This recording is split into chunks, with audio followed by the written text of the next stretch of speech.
भारत भूमि वीर भोग्या वसुंधरा कहलाती है। इस धरा पर न जाने कितने वीरों ने अपने खून से कभी न मिटने वाला अमिट इतिहास लिख डाला है। यहाँ की वीरांगनाओं ने भी समय समय पर अद्भुत वीरता व साहस का परिचय दिया है। ऐसे ही दो वीरांगनाओं के बहादुरी भरे कथानक को लेकर मैं आपके सामने हाजिर हूँ। आज हम जिन दो वीरांगनाओं की कथा का गुणगान करेंगे वह थी राजकुमारी बेला व राजकुमारी कल्याणी। राजकुमारी बेला पृथ्वीराज चौहान की पुत्री थी व राजकुमारी कल्याणी जयचंद की पौत्री थी। दोनों ही परम देशभक्त थी। बात उस समय की है जब मोहम्मद गोरी भारत से खजाना लूटकर अपने देश गजनी लौट रहा था। लौटते समय उसकी नज़र राजकुमारी बेला व कल्याणी पर पड़ी तो वह उन्हें भी अपने साथ ले गया। जब मोहम्मद गौरी अपने देश पहुंचा तो वहां के काजी निजाम मुल्क ने उसका स्वागत करते हुए कहा, आओ गौरी, तुम्हारा स्वागत है, हमें तुम पर नाज है। सोने की चिड़िया कहलाने वाले भारत के तुम कितने पर कुतर कर लाए हो। इस पर मोहम्मद गौरी कहता है कि मैं हिंदुस्तान से 70 करोड़ दिरहम मूल्य के सोने के सिक्के, 50,04,000 मन सोने व चांदी की मूर्तियाँ, बहुमूल्य खजाना, हीरे मोती पन्ना तथा ढाका की मलमल भी लेकर आया हूँ। साथ ही साथ मैं हिंदुस्तान से अनेकों लोगों को इस्लाम का गुलाम बनाकर लेकर आया हूँ, जिन्हें हम मुस्लिम राष्ट्रों में बेचेंगे तथा जिनकी हम यहाँ पर नीलामी करेंगे वह सदैव उन्हें अपना दास बनाकर रखेंगे। काजी इस पर बड़ा प्रसन्न हुआ तथा काजी ने कहा, और मेरे लिए क्या तोहफा लाए हो, क्या तुम तोहफा लाना भूल गए। इस पर मोहम्मद गोरी कहता है, मैं भारत के बेशकीमती खजाने में से सौंदर्य के 2 अद्भुत उदाहरण आपके लिए लेके आया हूँ। और ये कहकर उन्होंने राजकुमारी बेला व कल्याणी को काजी के सामने पेश कर दिया। काजी राजकुमारी बेला व कल्याणी के सौंदर्य को देखकर उनका मुरीद हो गया तथा उनके सामने निकाह का प्रस्ताव रखा तथा कहने लगा कि यदि तुम मुझसे निकाह नहीं करती हो तो तुम आजीवन मेरे गुलाम बनकर रहोगी। कहो क्या मंजूर है। राजकुमारी बेला व कल्याणी ने काजी को कहा कि हमें आपकी शर्तें मंजूर हैं, हम आपसे निकाह करने को तैयार हैं, लेकिन इसके लिए हमारी भी शर्तें हैं और वो 2 हैं। काजी पूछता है कि आखिर वो शर्तें हैं क्या।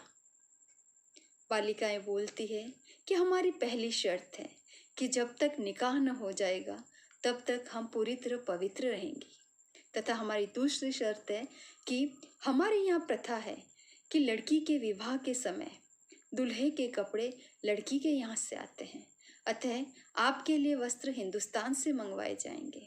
इस पर काजी उनकी ये शर्तें मान लेता है तथा उन्हें हिंदुस्तान से वस्त्र मंगाने की इजाज़त प्रदान करता है।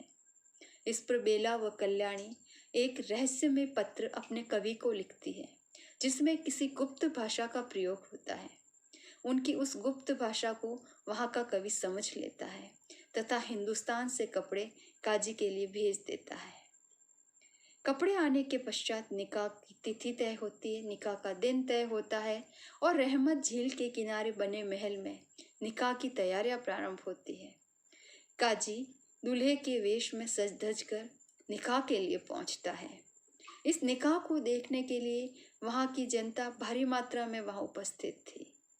तभी बेला काजी से पुनः कहती है कि हमारे यहाँ एक प्रथा यह भी है कि विवाह से पूर्व हम अपनी जनता को दर्शन देते हैं, तो मैं भी यहाँ की जनता को दर्शन देना चाहती हूँ।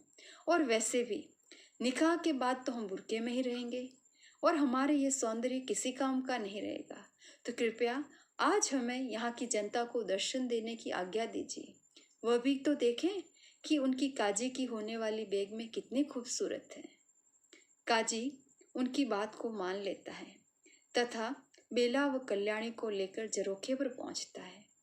जब तक काजी झरोखे तक पहुंचता है, वहां पहुंचते पहुंचते उसके दाहिने हाथ की तरफ बहुत तेज अग्नि की ज्वाला से उसे महसूस होती है और धीरे धीरे वो उसके पूरे बदन में फैल जाती है, क्योंकि जो वस्त्र उसने पहने थे, जो हिंदुस्तान से मंगाए गए थे, उस पर बेला व कल्याणी के निर्देशानुसार कवि ने अत्यधिक तीक्ष्ण विष का प्रयोग किया था और उसी में वो वस्त्र सने हुए थे, जिसका प्रभाव अब धीरे धीरे काजी पर हो रहा था। काजी पागलों की तरह इधर उधर दौड़ने लगा। इस पर बेला व कल्याणी उससे कहती है कि तुमने मोहम्मद गोरी को उकसाकर हमारे देश को लूटा। इस तरह से तुम भी हमारे लिए अपराधी हो और हमारे देश को लूटने के लिए हमने आज तुम्हें सजा दे दी। अब तुम इस विष के प्रभाव से न बच पाओगे। आज तुम्हारी मृत्यु निश्चित है। इस पर काजी बड़ा क्रोधित होता है और क्रोध में भरकर वह उनकी तरफ आगे बढ़ता है, लेकिन तब तक दोनों बालिकाएं तेज विष से भरी हुई कटार को एक दूसरे के सीने में घोंप देती है और वहां से नीचे कूद जाती है। इस प्रकार बेला व कल्याणी ने अत्यधिक बहादुरी दिखाते हुए स्वयं का तो आत्मोत्सर्ग किया ही, साथ ही साथ उस काजी को भी मौत के घाट उतार दिया। इस प्रकार उन दोनों बालिकाओं ने अपने देश के अपमान का बदला उस काजी से लिया। हम इस कहानी से, इस कथानक से ये सीखते हैं कि विपरीत परिस्थिति में भी, पराधीन राष्ट्र में भी, दूसरे देश की जमीन पर खड़े होकर भी इन दोनों वीरांगनाओं ने अद्भुत साहस, चतुराई एवं त्याग का परिचय दिया। अगर आप भी भारत के इतिहास की ऐसी ही गौरवशाली कथाओं में रुचि रखते हैं तो कृपया इस गौरवशाली कथाओं के चैनल को लाइक करें, शेयर करें और सब्सक्राइब करें। धन्यवाद।